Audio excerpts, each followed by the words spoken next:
గగన్, భూమి, శరత్చంద్ర అందరూ శివాలయంలోకి బాజా భజంత్రీలతో వెళ్తూ ఉంటారు. మెట్ల దగ్గర నిలబడిన ఆలయ కమిటీ మెంబర్స్ అందరినీ సగౌరవంగా ఆహ్వానిస్తారు. ఇక గగన్ వాళ్ళకి మర్యాదగా నమస్కారం పెడుతూ ఉంటాడు. ఇక శరత్చంద్ర మాత్రం పొగరుగా మాకు పడని వాళ్ళని కూడా పిలిచామని మాకెందుకు చెప్పలేదు అని అనగానే గగన్ కూడా యాటిట్యూడ్ తగ్గకుండా ఇలా అంటూ ఉంటాడు. గుళ్ళో కూడా అహంకారం చూపించే వాళ్ళు ఎప్పటికీ బాగుపడరు అనగానే బావా వద్దు బావా, గొడవలొద్దు బావా, ప్లీజ్ వెళ్దాం బావా అంటూ గగన్ చేయి పట్టుకొని భూమి గుళ్ళోపలికి తీసుకొని వెళ్ళిపోతుంది. ఇక వీళ్ళు శివ కళ్యాణం దగ్గరికి వెళ్తారు. ఇక అపూర్వ పూరి శివాల పెళ్ళి ఆపాలని ప్లాన్ చేసినట్టే నక్షత్ర బిందులని పక్కకి లాక్కెళ్తుంది. ఏంటి మామ్ అని నక్షత్ర అడుగుతూ ఉండగా, నిన్న ఏం ప్లాన్ చేశాను అని అడిగావు కదా, నువ్వు వెళ్ళి శివాని తీసుకురా అని అంటూ ఉంటుంది. అపూర్వ శివానా ఎందుకు అని అడుగుతూ ఉంటుంది. నక్షత్ర చెప్తాను కదా వెళ్ళి తీసుకురా అని అనగానే సరే అమ్మా అంటూ వెళ్తూ ఉంటుంది. నక్షత్ర దూరం నుండి నక్షత్ర అపూర్వ మాట్లాడుకోవడం గమనించిన చెర్రి మళ్ళీ అమ్మ కూతుర్లు ఏదో ప్లాన్ చేస్తున్నారు, నక్షత్రాన్ని ఫాలో అయ్యి ఏంటో తెలుసుకోవాలి అనుకొని మెల్లిగా ఫాలో అవుతుండగా నక్షత్ర చెర్రి ఫాలో అవుతున్నాడని గమనించి వెనక్కి తిరగగానే దొరికిపోతాడు చెర్రి. నన్ను ఎందుకు ఫాలో అవుతున్నావు అనగానే నేను గుళ్ళో దండం పెట్టుకుంటూ వస్తున్నాను, ఇక్కడ నువ్వున్నావు, నేను ఫాలో అవ్వడం ఏంటి అని అంటూ ఉంటాడు చెర్రి. ఓహో అయితే నాతో పాటే వచ్చి దండం పెట్టుకో అని అంటూ ఒక గుళ్ళోకి తీసుకెళ్తుంది నక్షత్ర. ఇక కళ్ళు మూసుకొని దండం పెట్టుకుంటూనే నా పైన అనుమానం కాదు, దేవునిపై భక్తి చూపించు అనగానే కళ్ళు మూసుకున్న చెర్రి నేను నీ మొగ్గున్నే, నువ్వు నా కళ్ళు కప్పి ఏ పని చెయ్యలేవు, మీ అమ్మ కూతుర్లు ఏం ప్లాన్ చేశారో నేను తెలుసుకుంటా అని అంటూ ఉండగా మెల్లిగా చెర్రీ పక్కన నిలబడ్డ ఆవిడ నడుం గిల్లేసి చెర్రీని బుక్ చేసి నక్షత్ర తప్పించుకుంటుంది.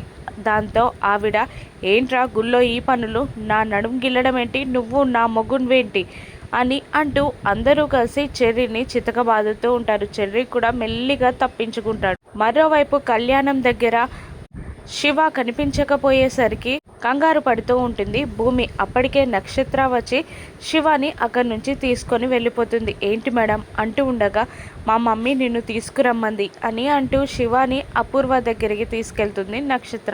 భూమి వెతుక్కుంటూ వస్తూ ఉంటుంది శివాని. పూరి కూడా శివ కనిపించకపోవడంతో కంగారు పడుతూ శివాని వెతుక్కుంటూ వస్తూ ఉంటుంది. తనని బుక్ చేసి పారిపోయిన నక్షత్రాన్ని కూడా వెతుక్కుంటూ వస్తూ ఉంటాడు చెర్రీ. మరోవైపు చెప్పండి మేడం అని శివ అడుగుతూ ఉంటాడు అపూర్వాని. ఇంకా మేడం ఏంటి, మనం బంధువులు కాబోతున్నాం, నేను పిన్ని వరుస కాబట్టి ఆంటీ అని పిలువు అనగానే చిన్నగా నవ్వుతాడు శివ. చెప్పండి ఆంటీ అని అనడంతో ఈరోజు శివ కళ్యాణం కదా, ఈరోజే మీ ఇద్దరి పెళ్ళి చేయాలి అనుకుంటున్నాను, నేను టైం ప్లేస్ చెప్తాను, నువ్వు అప్పుడు జాగ్రత్తగా వచ్చేయి అనగానే అలాగే అంటూ ఇద్దరు సిగ్గుపడుతూ ఉంటారు. దాంతో నక్షత్ర షాక్ అవుతుంది బిందు శివాల పెళ్ళని తెలుసుకొని. అప్పటి వరకు మీరిద్దరూ జాగ్రత్తగా ఉండండి, మీ ప్రేమ విషయం ఎవరికీ తెలియకుండా చూసుకోండి అని అపూర్వ వార్నింగ్ ఇస్తూ ఉంటుంది. అలాగే అని ఇద్దరు ఒప్పుకుంటారు. అపూర్వని పక్కకి లాక్కెళ్తుంది నక్షత్ర.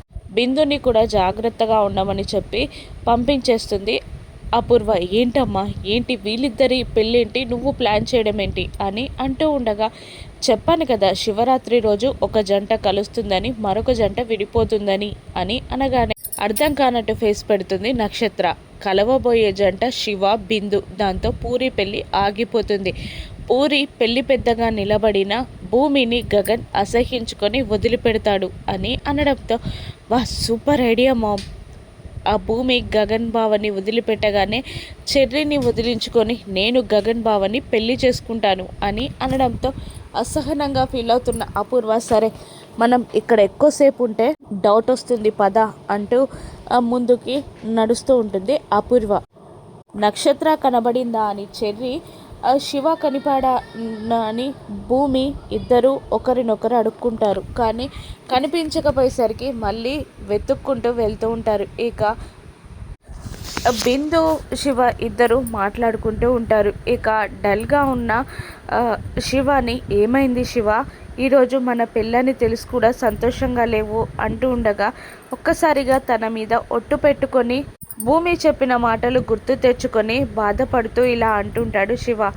నిన్ను పెళ్లి చేసుకోవడం నాకు ఇష్టమే, మన ఇద్దరం ప్రాణంలా ప్రేమించుకున్నాం, మన పెళ్ళి అంటే సంతోషమే, కానీ నేను మా అక్కకి ద్రోహం చేస్తున్నానా అనిపిస్తుంది. మన ఇద్దరం పెళ్లి చేసుకున్న తర్వాత మా అక్క ముఖం చూడగలమా? మా అమ్మ నాన్న చనిపోయాక మా అక్క నా బాగోగులు చూసుకుంది, అమ్మలాగా మారింది, నన్ను అమ్మలాగా చూసుకుంటుంది. అటువంటిది ఇప్పుడు నేను నిన్ను పెళ్లి చేసుకుంటే అక్కకు ద్రోహం చేసినట్టే కదా. ఇది మన పెళ్ళ, అక్కకి ద్రోహమా అంటూ తాలిబొట్టును చూపించి అడుగుతూ ఉంటాడు శివ.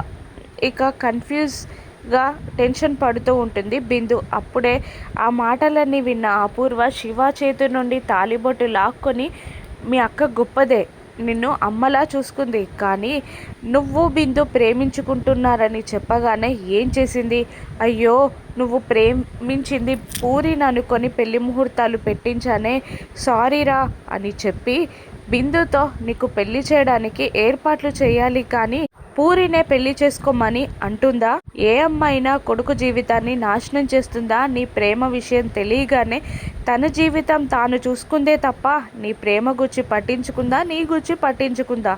నువ్వింకేమీ ఆలోచించకు, నీ మీదే ప్రాణాలు పెట్టుకున్న మా బిందు ప్రేమ గురించి ఆలోచించు అని శివ మైండ్ వాష్ చేస్తుంటుంది అపూర్వ. అప్పుడే అక్కడికి వచ్చిన శరత్చంద్ర అపూర్వ అని గట్టిగా అరుస్తాడు. విషయం ఎక్కడ దాకా విన్నాడో అని టెన్షన్ పడుతున్న అపూర్వ వెళ్ళిపోమ్మని శివకి సైగ చేస్తుంది. ఏంటి వాడితో నీకేంటి మాటలు, మన బిందునేమైనా అన్నాడా అని కోపంగా అరుస్తుంటాడు శరత్చంద్ర. లేదు లేదు అంటూ తాలిబొట్టు చూపించి, మనం కళ్యాణం కోసం తెచ్చిన తాలిబొట్టు ఎక్కడో పడిపోతే తీసుకొచ్చి ఇచ్చాడు అంతే బావా అనగానే పదండి కళ్యాణం దగ్గరికి అంటూ వెళ్ళిపోతాడు శరత్చంద్ర. ఇక మరోవైపు శివ కోసం వెతుకుతున్న భూమికి గగన్ ఎదురుపడి ఏం వెతుకుతున్నావు అంటూ ఉండగా, శివ కోసం వెతుకుతున్నాను అనగానే, మీ తమ్ముడేమైనా స్కూల్ పిల్లాడా, పూరితో ఎక్కడో తిరుగుతున్నట్టున్నాడు అనగానే, అదే నా బాధ, పూరితో తిరుగుతున్నాడా బిందుతో తిరుగుతున్నాడా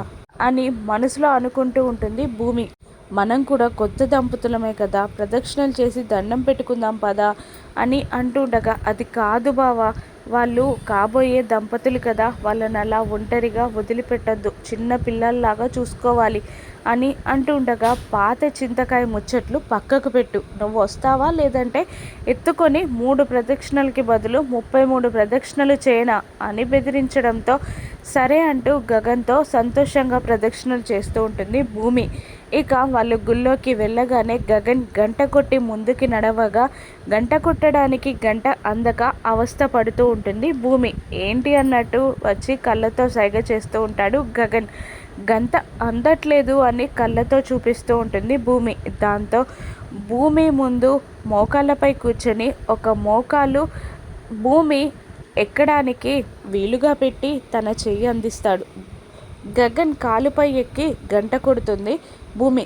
హ్యాపీయా అని అడుగుతాడు గగన్. అవును అంటుంది భూమి. ఇద్దరు దేవుని దర్శనం చేసుకొని బయటికి వస్తుండగా గగన్ వెళ్ళిపోగానే భూమిని ఆపేస్తుంది అపూర్వ. ఏంటి, నిన్ను గగన్ బాగా ప్రేమిస్తున్నట్టున్నాడు, చాలా సంతోషంగా ఉన్నట్టున్నావు అని అంటుండగా, అవును, ఆయన మనసులో నేను కష్టపడి స్థానం సంపాదించుకున్నాను, నీలాగా మరొకరిని చంపి కాదు అని అపూర్వకి రిటార్డ్ ఇస్తుంది భూమి. దాంతో అపూర్వ, అలా చంపి స్థానం సంపాదించుకోవడం ఎంత కష్టమో టెన్షనో తెలుసా, అయినా ఇన్నాళ్ళుగా మీ నాన్న పక్కన ఆ స్థానంలో ఉన్నానంటే నేను రియల్గా గ్రేటే అని అంటూ ఉండగా, చెడు ఎప్పుడూ గెలవదు, నీ స్థానం ఎప్పుడో పోతుంది చూడు, అక్రమం అన్యాయం బయటపడుతుంది అని అంటూ ఉండగా, అదేమో కానీ నిన్ను నెత్తిన పెట్టుకొని చూసుకుంటున్న నీ భర్తే నిన్ను మెడపట్టి బయటికి గెంటేసే టైం వస్తుంది అని భూమికి వార్నింగ్ ఇస్తూ ఉంటుంది అపూర్వ. నిజంగానే శివ బిందుల కళ్యాణం జరుగుతుందా? భూమి గగన్లు విడిపోతారా? అపూర్వ ప్లాన్ని భూమి ఎలా ఛేదిస్తుందో రానున్న ఎపిసోడ్స్లో చూద్దాం. Thank you for watching.